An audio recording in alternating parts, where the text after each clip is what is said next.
बिस्मिल्लाहिर्रहमानिर्रहीम। अस्सलाम वालेकुम स्टूडेंट्स। आज का हमारा टॉपिक है मोल। अब देखें जी, मोल को रिप्रेजेंट करते हैं एन से। मोल है क्या चीज़? तो मोल इज़ अ काउंटिंग यूनिट। यह जी काउंटिंग यूनिट है। एज लाइक अगर हम बात करें जी डोजन, डोजन हम कहते हैं जी दर्जन को। अगर किसी भी 12 सिमिलर थिंग हो आपके पास, यानी 12 सिमिलर थिंग हो जी। अगर 12 सिमिलर थिंग है तो उनको हम कह रहे हैं जी कि एक दर्जन। अब अगर जी आपके पास कोई भी 12 चीज़ें मौजूद हैं लेकिन वो सिमिलर नहीं है तो उन्हें हम डोजन नहीं कह सकते। तो हम 12 सिमिलर थिंग को डोजन कहते हैं। अगर इसी तरीके से 144 सिमिलर थिंग हमारे पास मौजूद है तो उन्हें हम क्या कहते हैं जी? उन्हें हम कहते हैं ग्रोस। अब जी इसी तरीके से जो मोल है, mole is a large counting unit. ये बहुत बड़ी काउंटिंग यूनिट है। As compare to dozen and gross are small counting unit, but mole is a large counting unit. अब जी मॉल को हम रिप्रेजेंट तो एन से करते हैं, एन इक्वल टू। अब जी मॉल के अंदर 6.022 मल्टीप्लाई बाय 10⁻23 पार्टिकल्स अगर हों तो उन्हें हम कहेंगे जी 1 मॉल। यानी मॉल के अंदर 6.022 मल्टीप्लाई बाय 10⁻23 पार्टिकल्स अगर होंगे तो उसे हम कहेंगे मोल जी। अब अगर हम मोल्स की डिफिनीशन पर आएँ तो मोल की डिफिनीशन क्या है कि when atomic mass of an element and molecular mass of a molecule, atomic mass of an element and molecular mass of a molecule, and molecular mass of a molecular compound and formula mass of an ionic compound is expressed in gram। अगर इसको हम ग्राम के अंदर express करें तो इसे हम कहते हैं मोल। अब देखें जी किस तरीके से कि किसी भी एलिमेंट के एटॉमिक मास को अगर हम ग्राम में एक्सप्रेस करें तो उसे हम मोल कहते हैं जी। अब हमारे पास एक एलिमेंट मौजूद है जी सोडियम। अब जी उस सोडियम का एटॉमिक मास क्या है जी? सोडियम का एटॉमिक मास है जी 23 AMU। अगर इसको मैं एक्सप्रेस करूं ग्राम के अंदर तो मैं कह सकता हूं कि 1 मोल सोडियम के अंदर 23 ग्राम होंगे जी। 1 मोल सोडियम के अंदर 23 ग्राम होंगे, क्योंकि हमने बात की थी कि when atomic mass of an element is expressed in gram तो उसे हम कहेंगे 1 मोल। यानी किसी भी एलिमेंट का एटॉमिक मास जितना भी होगा वो 1 मोल के इक्वल होगा। अब जी मैं ऑक्सीजन ले रहा हूँ जी। देखें जी ऑक्सीजन का एटॉमिक मास क्या है जी? 16। ठीक है जी, आपको पता है एटॉमिक नंबर 8 है और एटॉमिक मास इसका 16 है। अब इसको मैं एक्सप्रेस कर रहा हूँ ग्राम के अंदर। तो 16 ग्राम, अगर आपके पास ऑक्सीजन के 16 ग्राम मौजूद हैं तो आप कह सकते हैं कि 1 मोल ऑक्सीजन। ठीक है जी। अब आपको क्लियर हो जाना चाहिए कि किसी भी एलिमेंट के एटॉमिक मास को हम ग्राम के अंदर एक्सप्रेस करेंगे तो उसे हम मोल कहेंगे। अब जी दूसरी बात उन्होंने लिखी हुई है कि molecular mass of A molecular compound. अब जी हमारे पास एक मालिक्यूलर कंपाउंड है H2O, वाटर H। अब जी आपको पता है जी कि ऑक्सीजन का 16 है, हाइड्रोजन का 1, तो 2 हाइड्रोजन का 2, टोटल 18। अब जी इसका मालिक्यूलर मास क्या आ रहा है जी? 18 AMU। इसको मैं एक्सप्रेस कर रहा हूँ ग्राम के अंदर। अब अगर इसको मैं ग्राम के अंदर एक्सप्रेस कर रहा हूँ तो जिस वक्त मैं ग्राम के अंदर एक्सप्रेस करूँगा तो 18 ग्राम वाटर अगर आप ले तो इसे हम कहेंगे 1 मोल। क्योंकि किसी भी एलिमेंट के एटॉमिक मास को ग्राम में एक्सप्रेस करें 1 मोल, किसी भी मालिक्यूलर कंपाउंड के मालिक्यूलर मास को ग्राम में एक्सप्रेस करें तो उसे हम कहेंगे 1 मोल। अब जी मैं एक ले रहा हूँ आयनिक कंपाउंड ले रहा हूँ सोडियम क्लोराइड NaCl। अब जी आपको पता है जी सोडियम का एटॉमिक नंबर क्या है जी? बोले 23, क्लोरीन का 35.5 है जी। तो टोटल इसका आ रहा है 58.5 AMU। अब हमने बात की कि आयनिक कंपाउंड के मास को हम किस में एक्सप्रेस करेंगे? फार्मूला मास है। आयनिक कंपाउंड का फार्मूला मास को हमने एक्सप्रेस करना है ग्राम के अंदर, तो 58.5 ग्राम है। अब जी 58.5 ग्राम अगर आप लोग सोडियम क्लोराइड ले रहे हैं तो उसे हम कहेंगे कि 1 मोल। अब एक बात आपको क्लियर हो जानी चाहिए कि आप लोग अगर 1 मोल, मोल को देखें, मैं अब मोल के लिए सिंपल वर्ड यूज़ करूंगा एन, क्योंकि हम मोल को रिप्रेजेंट करते हैं एन से। अब जी अगर आप लोग मोल ले रहे हैं किसी भी एलिमेंट का 1 मोल तो अगर मैं एक दर्जन कोई भी चीज़ लूँ तो उसके अंदर हमें पता है कि 12 सिमिलर थिंग होंगी, यानी 12 ही चीज़ें होंगी। तो एक मोल के अंदर सिमिलर एटम होते हैं जी। अब अगर मैं एक मोल सोडियम लूँ, एक मोल ऑक्सीजन, एक मोल वाटर लूँ, एक मोल सोडियम क्लोराइड लूँ, तो उसके अंदर एक मोल ये जितने भी ग्राम हों तो इसके अंदर 6.022 मल्टीप्लाई बाय 10⁻23 पार्टिकल्स ही होंगे। अब जी अगर सोडियम का केस लें जी, सोडियम के 23 ग्राम के अंदर एक मोल है, तो एक मोल के अंदर हमें पता है जी कितने पार्टिकल होते हैं, 6.022 मल्टीप्लाई बाय 10⁻23 पार्टिकल। तो हम कह सकते हैं कि सोडियम के एक मोल के अंदर 23 ग्राम होते हैं, तो 23 ग्राम इक्वल है 6.022 मल्टीप्लाई बाय 10⁻23 एटम के। अब जी ऑक्सीजन का देखें, ऑक्सीजन के 16 ग्राम वन मोल है, ये वन मोल है जी। अब देखें ऑक्सीजन के 16 ग्राम वन मोल हैं, तो इसके अंदर 6.022 मल्टीप्लाई बाय 10⁻23 एटम ही होंगे। अब जी एक मोल वाटर ले रहा हूँ, वो तो 18 ग्राम है, 18 ग्राम एक मोल होते, तो उसके अंदर जी वाटर के कितने पार्टिकल होंगे, 6.022 मल्टीप्लाई बाय 10⁻23। तो आपको क्लियर हो जाना चाहिए कि जैसे एक दर्जन के अंदर 12 सिमिलर थिंग होती है, इसी तरीके से एक ग्रोस के अंदर 144 सिमिलर थिंग होती हैं। तो एक मोल कोई भी चीज़ लेंगे आप लोग, उसके अंदर 6.022 मल्टीप्लाई बाय 10⁻23 पार्टिकल ही होंगे। अब जी हमने फाइंड आउट करना है कि मोल की के लिए कैलकुलेशंस कैसे करते हैं जी।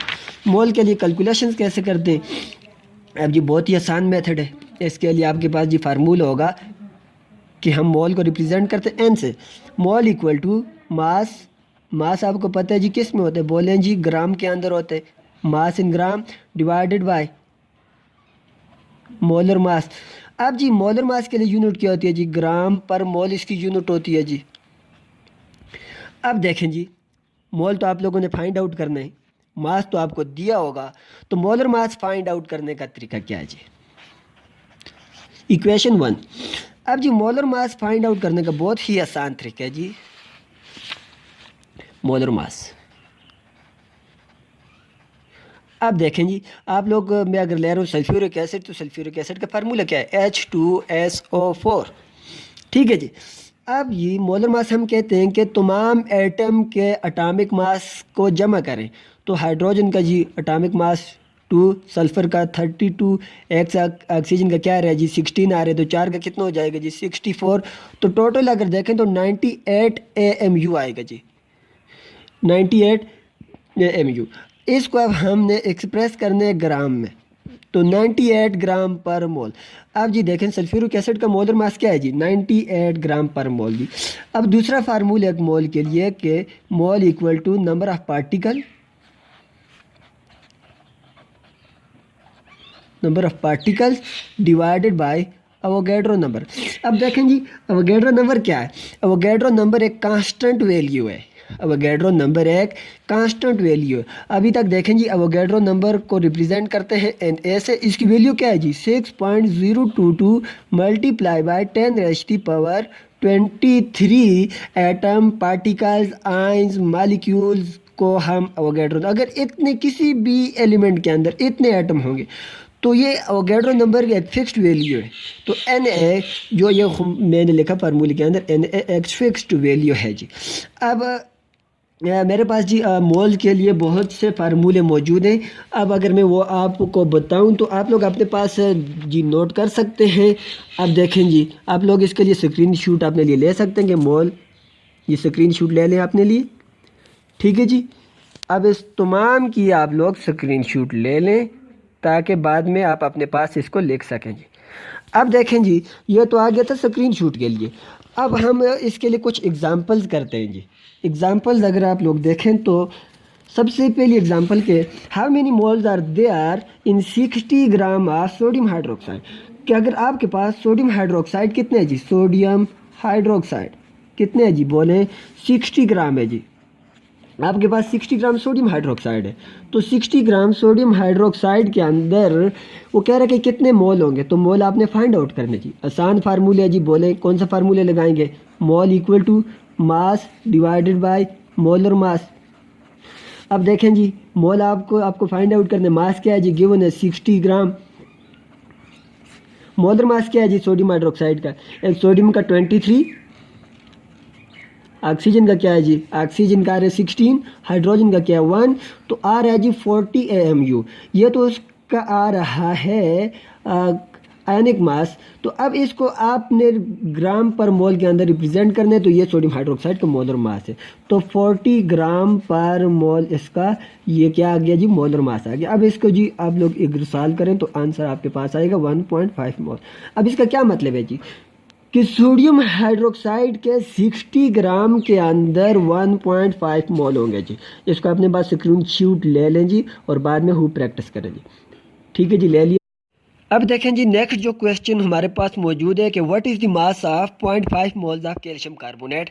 कि अगर आपके पास कैल्शियम कार्बोनेट की 0.5 मोल्स हो तो उसका मास क्या होगा जी। अब आपके पास जी गिवन है कि 0.5 मोल कैल्शियम कार्बोनेट गिवन है। ये तो गिवन है, फाइंड आउट क्या करना है जी? आपने फाइंड आउट करना है मास, कि इसका मास क्या होगा जी। तो फार्मूला आपके पास मौजूद है कि mole equal to mass divided by molar mass.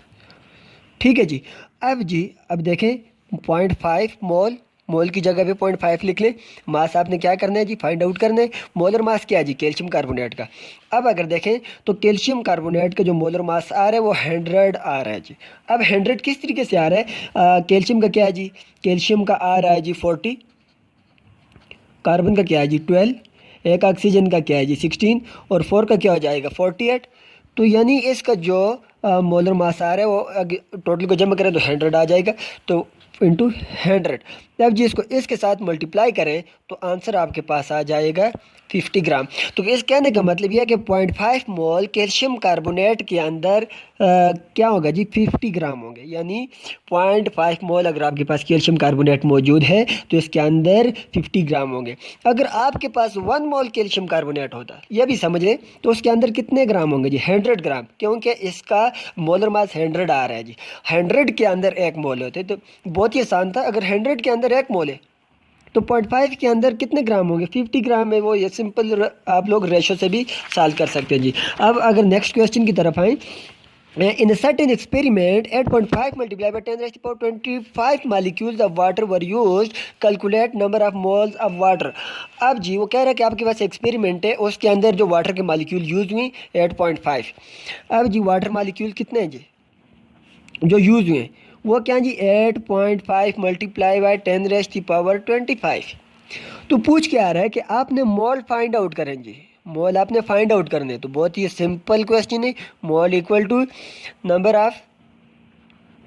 Of molecule of water divided by Avogadro number. अब जी मोल आपने फाइंड आउट करना है, तो फाइंड आउट करें जी। Number of molecules of water given है 8.5 मल्टीप्लाई बाय 10 रेस्ट की power 25 divided by Avogadro number की वैल्यू कांस्टेंट है 6.022 मल्टीप्लाई बाय 10 रेस्ट की पावर 23, ये आपके पास आ जाएगा जी। अब अगर इसको आप 8.5 को 6.022 पे डिवाइड करें तो आपके पास आंसर आ जाएगा 1.41। अब जी ये 23 क्या है जी? 23 यहाँ पे डिवाइड हो रहा है तो इसके साथ प्लस का साइन है तो ऊपर जाएगा, ऊपर जाके इसका साइन हो जाएगा माइनस। तो ये यानी -23, तो मल्टीप्लाई बाय 10 रेस्ट की पावर 2 आ जाएगी।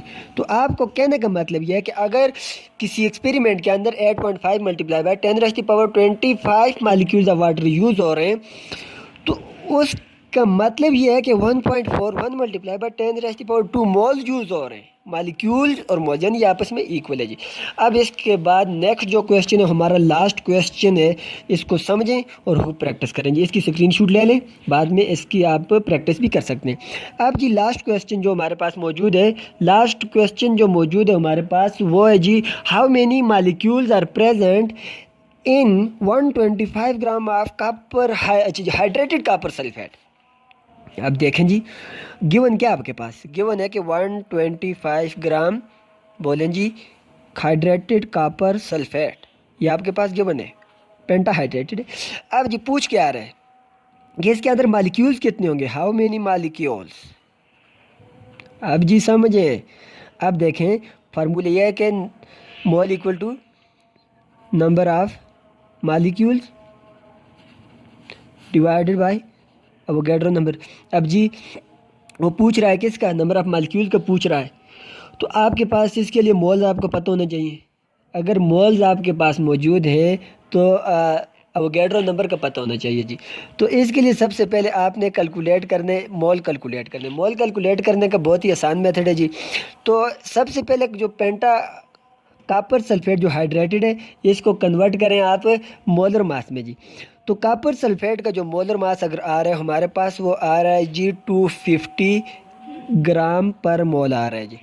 अब देखें जी इसके लिए मोल इक्वल टू मास क्या है जी, मास हमें गिवन है 125 ग्राम। मोलर मास क्या है जी 250 ग्राम पर मोल है जी। अब जी इसको अगर डिवाइड करें तो आंसर क्या आ जाएगा जी, आंसर आ जाएगा 0.5 मोल। अब हमें पता है कि 125 ग्राम कॉपर सल्फेट के अंदर 0.5 मोल मौजूद होते हैं, लेकिन वो ये तो नहीं पूछ रहा, वो पूछ रहा कि नंबर ऑफ मालिक्यूल्स बताएं। तो number of molecules find out करने के बहुत ही आसान। अब देखें जी मोल का हमें पता है, अवोगैड्रो नंबर की वैल्यू कांस्टेंट है तो वैल्यू पुट करें आपके पास निकल जाएगा जी, नंबर ऑफ मालिक्यूल्स निकल जाएंगे। 0.5 equal to number of molecules divided by 6.022 multiply by 10⁻23। अब जी इसको इसके साथ मल्टीप्लाई करें। मल्टीप्लाई करने का मतलब क्या है जी, 6.022 मल्टीप्लाई बाय 0.5, तो 0.5 के साथ मल्टीप्लाई करेंगे, इट्स मीन कि इसको हाफ करने, तो 3.011 जो भी आ रहा है इंटू 10⁻23। अब जी क्वेश्चन समझें कि वो कह रहा है कि अगर आपके पास 125 ग्राम हाइड्रेटेड कॉपर सल्फेट मौजूद है तो उसके अंदर कितने मालिक्यूल्स होंगे। तो उसके अंदर जी मालिक्यूल्स, नंबर ऑफ़ मालिक्यूल्स ये आ गए जी कि नंबर ऑफ़ मालिक्यूल्स इतने होंगे। अब ये जी बहुत ही आसान मेथड है, खूब प्रैक्टिस करें और इंशाल्लाह नेक्स्ट लेक्चर तक वेट करें जी। Okay, good bye.